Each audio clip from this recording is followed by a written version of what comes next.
નવસારી જિલ્લામાં ગતરોજ નોંધાયેલા આશરે 15.28 ઇંચ ઐતિહાસિક વરસાદ બાદ સર્જાયેલી પૂર જેવી સ્થિતિ વચ્ચે આજે તંત્ર સંપૂર્ણપણે એક્શન મોડમાં જોવા મળ્યું. મેયર, ધારાસભ્ય, સ્થાયી સમિતિના ચેરમેન અને મહાનગરપાલિકા કમિશનરે અધિકારીઓ સાથે પૂરગ્રસ્ત વિસ્તારોની મુલાકાત લઈ રાહત અને સફાઈ કામગીરીની સમીક્ષા કરી હતી. નવસારી જિલ્લામાં ગતરોજ પડેલા આશરે 15.28 ઇંચ ભારે વરસાદના કારણે શહેરના અનેક નીચાણવાળા વિસ્તારોમાં પૂર જેવી ગંભીર સ્થિતિનું નિર્માણ થયું હતું. વરસાદે વિરામ લેતા આજે મહાનગરપાલિકા અને જિલ્લા વહીવટી તંત્રએ અસરગ્રસ્ત વિસ્તારોની રૂબરૂ મુલાકાત લઈને પરિસ્થિતિનો તાગ મેળવ્યો હતો.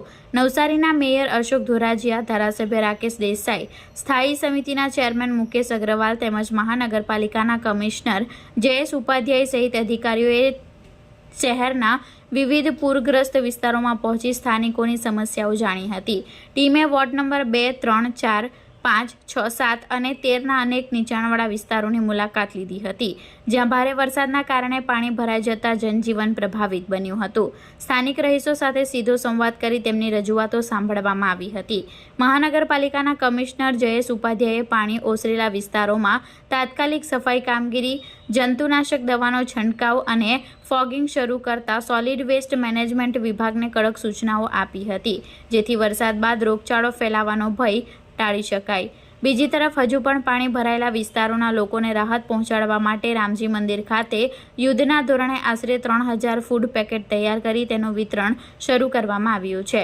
ઉપરાંત અધિકારીઓએ ટાટા સ્કૂલ ખાતે બનાવેલા રાહત આશ્રય સ્થળની પણ મુલાકાત લીધી હતી.